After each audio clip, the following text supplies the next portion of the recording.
प्रिय दोस्तों, आज मैं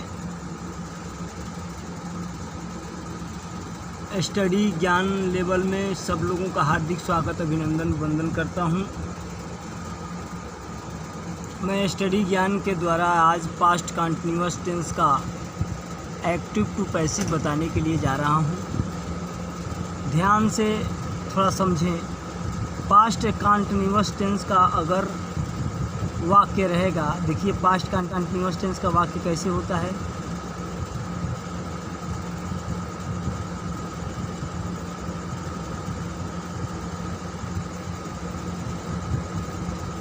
पास्ट कंटिन्यूअस टेंस का वाक्य कैसे होता है, जैसे मैं हिंदी में ही बना रहा हूँ। पहले मैं दिल्ली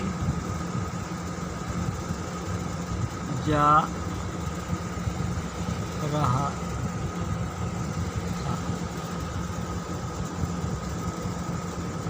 हम लोग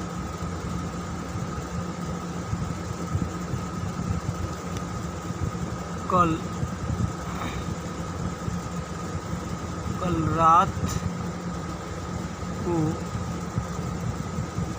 अंग्रेजी व्याकरण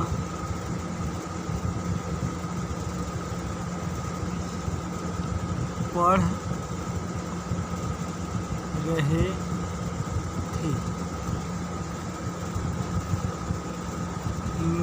मेरी माँ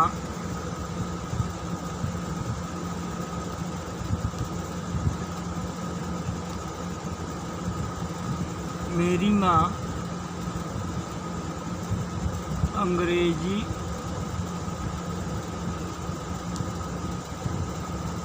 पढ़ा रही थी। अब एक तो और ले लेते हैं। आप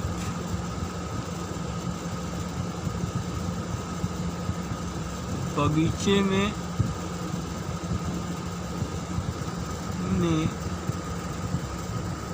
आम तोड़ रहे थे। देखिए, पहले इसका मैं ट्रांसलेशन बना देता हूँ, आप लोगों को समझ में आएगा। मैं दिल्ली जा रहा था, तो इसका पहला हो गया ये, दूसरा हो गया, तीसरा हो गया, ये चौथा हो गया। अब देखें, पहले का मैं बना रहा हूँ। I was going to Delhi। दूसरे का देखिए,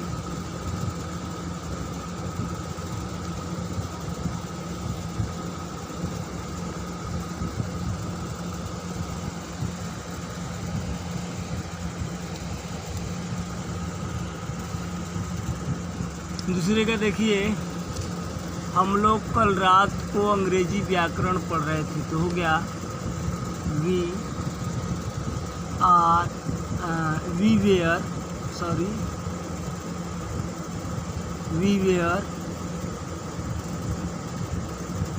reading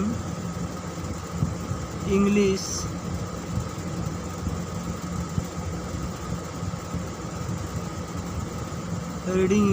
at night।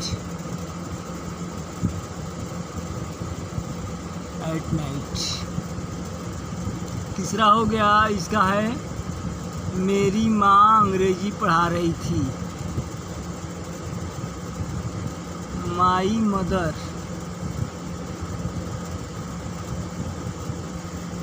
was teaching English.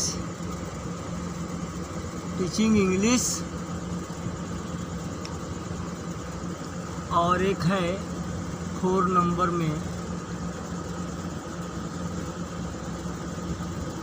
you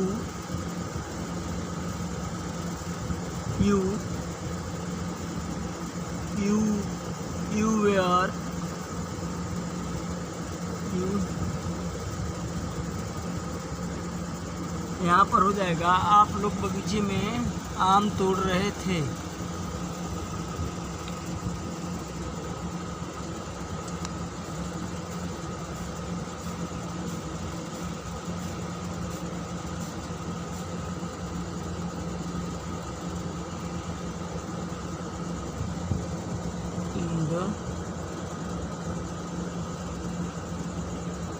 अब ये बनेगा कैसे, इसका पैटर्न देख लीजिए।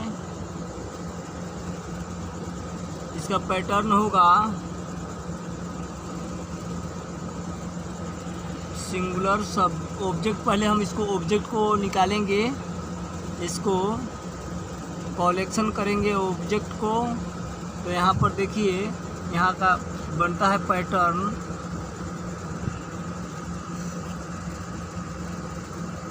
Singular subject. सिंगुलर सब्जेक्ट होगा, इसका मतलब सिंगुलर ऑब्जेक्ट। ये सब्जेक्ट जो होता है ऑब्जेक्ट का स्थान धर लेता है, इसलिए सिंगुलर ऑब्जेक्ट। प्लस में वाज, प्लस में BEING वाज बीइंग, प्लस में वर्ब थर्ड, प्लस में बाई एंड प्लस में सब्जेक्ट एंड प्लस में कॉम्प्लीमेंट। एक तो ये हो गया। और देखिए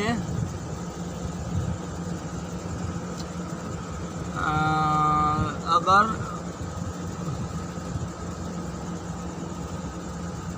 प्लूरल सब्जेक्ट है तो यानी ऑब्जेक्ट, वेयर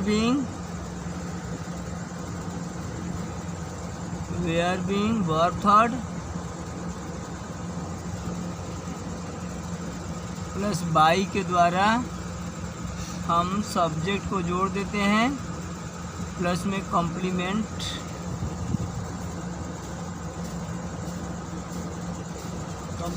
लिखते हैं। अब देखिए बनेगा कैसे।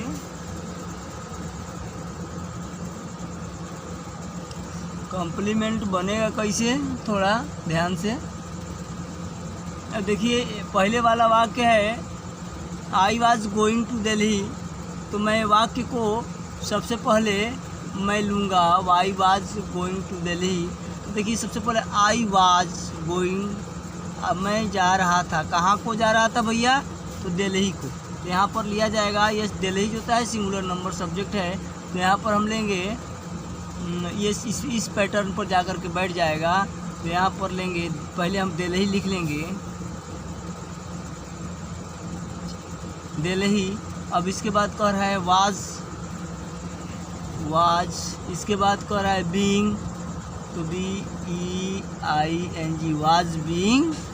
वर्ब थर्ड, इसका मतलब है वर्ब है, इसमें क्या गो, तो गो वेंट गॉन होता है, वाज गॉन बाय, आई का इसमें बदल के मी हो जाएगा, बाय मी। समझ में आ रहा है ना। अब है देखो दूसरा है इसमें, we were reading English at night. We were reading, हम लोग पढ़ रहे थे, क्या पढ़ रहे थे भैया, इंग्लिश। कब पढ़ रहे थे, एट नाइट। तो यहाँ पर होगा English was being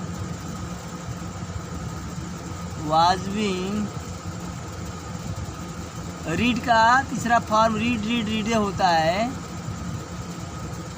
read. English was being read by, किसके द्वारा, बाय अस। इसके बाद at night,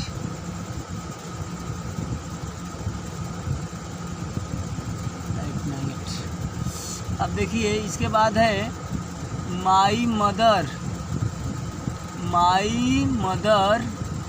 was teaching English.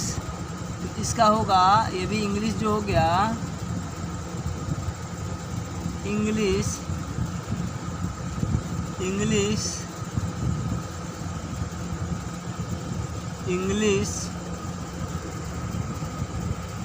पर इंग्लिश है, तो इंग्लिश सिंगुलर नंबर हो गया, तो वाज बीइंग, अब ये वर्ब थर्ड हो गया, तो was being teach taught taught, was being taught TAUGST taught by my mother. अब लास्ट में है यू वेयर प्लकिंग मैंगोज। देखिए यहाँ पर मैंगोज प्लूरल नंबर हो गया, MANGOS, mangoes were, were being plucked, PLUCKED, plucked तीसरा फॉर्म हो गया, प्लक्ड बाय, किसके बोला, यू का यू हो जाता है, बाय यू। ऐसे दोस्तों प्रेजेंट कंटीन्यूअस टेंस का बनता है। अगर इसमें इंट्रो निगेटिव में देखना होगा तो जैसे कि मैं I was going to Delhi, तो यहाँ पर हो जाएगा आई वाज नॉट, यहाँ पर होगा I was going to Delhi का होगा, जब यह है वाक्य, मान लीजिए I was not going to Delhi, इसका मतलब हो जाएगा Delhi was not being gone by me, यहाँ पर हो जाएगा। फिर जैसे कि we were not reading English at night, तो ये हो जाएगा we were not being read English at night. और फिर होगा माई मदर वाज नॉट, यहाँ पर अगर नॉट आएगा my mother was not teaching English, तो ये हो जाएगा English was not being taught by my mother. You were plucking mangoes in the, you were not plucking mangoes in the garden, इसका होगा we were not being plucked mangoes, mangoes were not being plucked by you in the garden. ये इस आपका negative sentence हो गया। Thank you, धन्यवाद। अगर आपको यह वीडियो पसंद है तो मस्ट आप समझो, पढ़ो, लिखो, मेरा यही उम्मीद है। मैं इसी चाहत में मैं वीडियो को बना रहा हूँ कि मेरा देश आगे बढ़े, मैं बढ़ूँ, मेरे समाज आगे बढ़े और इंग्लिश पढ़ करके लोग अच्छे से अच्छे नौकरी प्राप्त करें, क्योंकि अच्छे नौकरी प्राप्त करने के लिए इंग्लिश कोर्स करना बहुत ज़रूरी है। अगर आपके पास इंग्लिश का लैंग्वेज का, इंग्लिश भाषा का ज्ञान नहीं है तो शायद मेरा उम्मीद यह है कि आप ए ग्रेड की नौकरी नहीं कर सकते हैं। थैंक यू, धन्यवाद।